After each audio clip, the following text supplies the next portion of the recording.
Alright everyone, welcome back to the channel. Today we've got some rank play, playing in the diamond lobby. But before we get into the breakdown, I want to say thank you to every single one of you. We've hit YouTube partner and it's only just the beginning. We're going to be grinding, we're going to carry on with the daily uploads.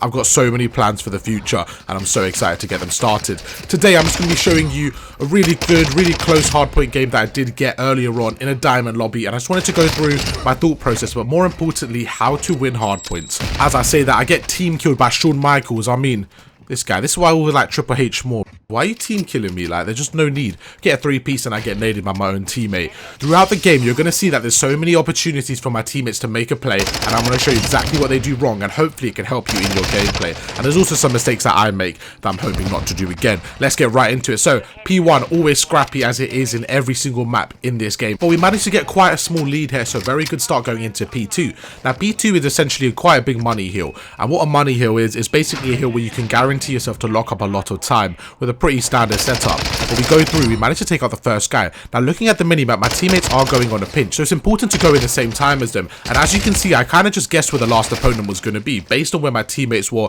based on where the enemies were. There was only 1 or 2 corners left to check, so what I did is I went to the right corner and we took him out. And right here I am actually frying. This is a very good lobby to start with. We get another one and we're absolutely beaming, and we managed to get the third. Now with 30 seconds left, there's a couple of options there. Looking at the minimap, my teammates are holding the left, so what I'm going to do is automatically focus my attention on the right, and we get another one. And just like that, we get... Oh, do we kill him? I don't know if we get this guy. That should have been a kill right there. That's an unfortunate one, but that's alright. But I just think we handled that hardpoint really well. They actually had the initial setup, but what I did is I came in, my teammates pinched on the right, so I want to give props there. He did a very good job, because if you funnel in through the same tunnel, through the same door, it's so easy for your enemies to pick you off. Right here with 15 seconds left, we started to rotate, and I go in here. Can we get this kill? Really good shots there. Unfortunate. I mean, that's just a very hard hill to break. Looking back at it, I should have once again waited for my teammates. It's so important to wait for your teammates and time your pinch correctly here. My teammate goes in, he managed to get one. Shawn Michaels, I forgive you. And now we have a really good setup onto the next hill. So looking at my teammates once again on the minimap, so he's watching that left freezer, so straight away I turn around. Okay, now looking at hearing my sound cues and just kind of assessing the situation, they're going to come through the back door or the side door. Okay, so we get 1 weak. Just going to go through and shut the door here. There's going to be a lot of grades coming in, so just going to make sure I dodge them. And the perfect position here, oh, that was not a good play.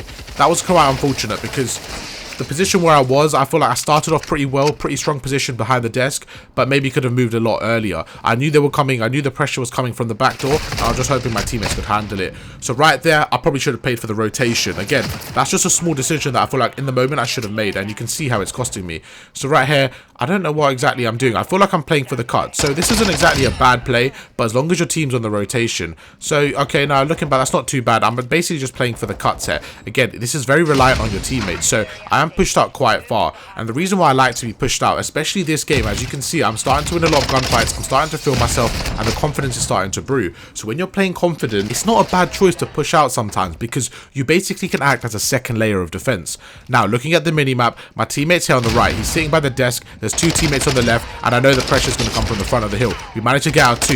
And this is where I power the pressure on. I go for the nice little slide. I know he's not going to expect the challenge, and just like that, we get a 3-piece.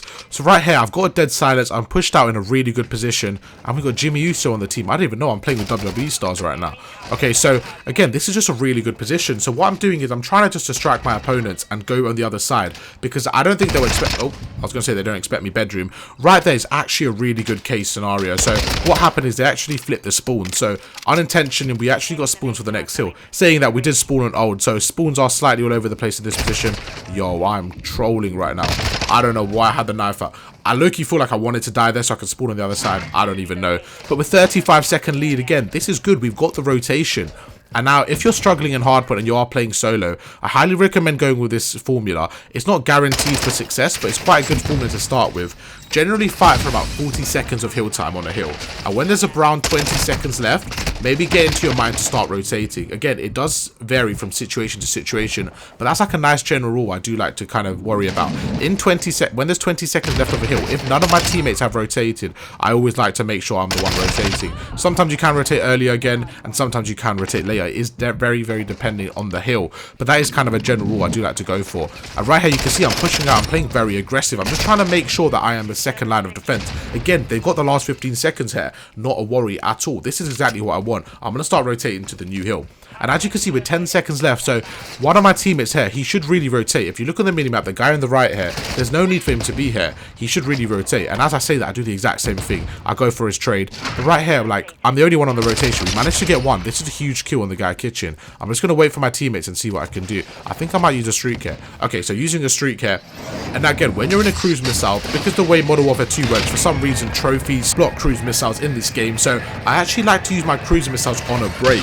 This is the perfect example for me not to use my cruise missile. The way the current game is, with a trophy system on a hill, there's no point even trying to cruise it, because I'm essentially putting myself out of the game, and it's actually not helping my team at all. So that's just a little tip for you guys. I actually prefer to use my cruise missiles when we have control of the hill, just to kind of ensure that lead and apply pressure on our enemies. Right here, we get a nice jump shot, a beautiful two-piece to close out the hard point. And again, you can see the minimap that I have one teammate on the hill and one teammate rotating back. So I'm just going to go through really good jump shot, playing with aggression here, and you can see my centering, just trying to see where the opponents are. A bit of lag to stop me there. So right here, with 8 seconds left, I'm going to use my tactical, make sure I play this right. My teammate does go huge with a three-piece. We're just going to go around. I was expecting them to spawn on the back right here, so I did read that right.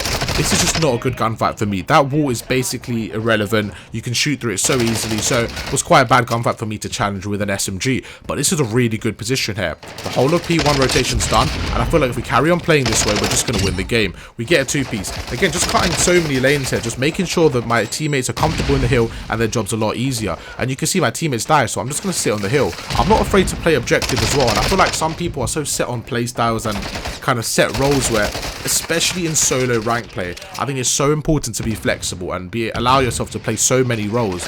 First of all, you will just develop as a player. You'll just be able to learn more, and you'll just be able to understand more situations. But second of all, you don't know what your teammates are going to be doing. Like, there's certain times where I've played a game and I've had 3 SMGs all running out. So I've literally got an assault rifle back and just sat on hill. And you need to be able to adapt and play those situations if you want to improve and go to the higher levels. Now, breaking into P2.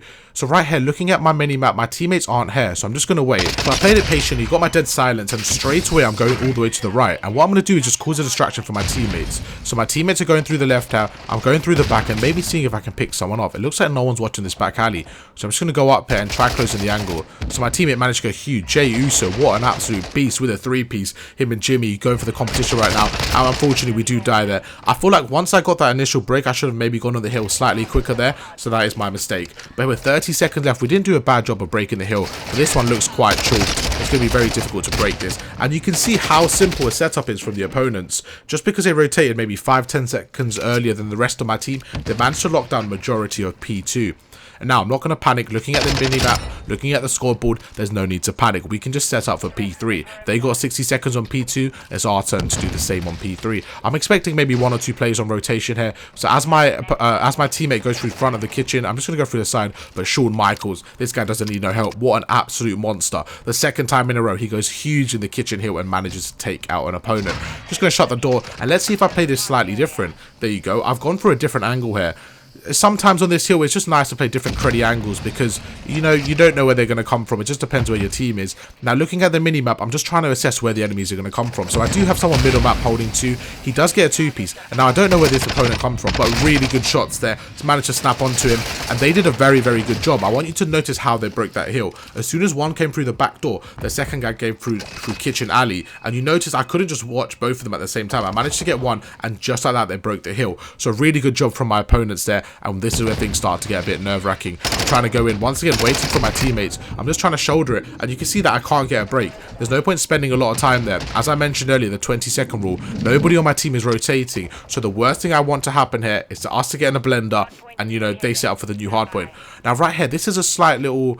Oh, it looks like I'm bringing out the TAC 56. I'm getting a bit nervous, you can tell with the weapon change. So we get this guy weak here, just going to back off. Now, the reason why I'm sitting bedroom is just to allow for a bit more map control. The way I like to look at it is that if I'm in top bedroom, it means that my opponents can't be. And what that means is that this whole little courtyard area where the B control point is basically clear because I'm sitting on the top bedroom, my teammates are sitting on the hill. So we're set up for a nice little pinch there. So if anybody does come through the middle of the map, we should be able to take them out. And just like that, we're in a very good position once again. We managed to get another guy. We do get traded. And now I'm going to leave this up to my teammates with 30 seconds left. Looking at the hard point, the next hard point is a very big money hill. I do spawn here, so I'm just going to go there, see if I can help my teammates slightly. But right here, I am very, very worried about rotation because they could easily win the game off the next hill. But with 20 seconds left, this one hurts to leave it, but I have to worry about the rotation. I have to hope that Jimmy and Jay go huge, and they do. They get a three-piece, just like that Shawn Michaels with the fourth. Oh my, I really wish I named myself Triple H here, man. This would have been a God squad. But the WWE trio goes off, and I'm ready for rotation. And this is so important. I have to play my life, and we managed to get the first kill. Absolutely huge, because if he saw me, this could have been game over. Oh my god, my teammate goes massive. He makes him one shot. I get really good shots off, and just like that, we're snaking the head glitch with 8 seconds left. My teammate does die from the right side here, so I'm literally snaking and just guessing where they're going to be. We get one, we turn around, and just like that, I'm so confused with where they're going to be. We go for the snakes, and we get the victory, and that's how you do it, just like that. I unmute to hear them rage quit. I actually wanted to see if the WWE stars would talk, but just like that, we get 34 kills in a very competitive game in the Diamond Lobby, so I'm pretty impressed with that performance. Hope you guys did enjoy the video. Thank you guys for watching. Let's see what we end up with. Let's see the stat line. Oh, what a play of the game. I really wish I got this kill. 34 to 16. I mean, you can't ask for much more. See you guys in the next one.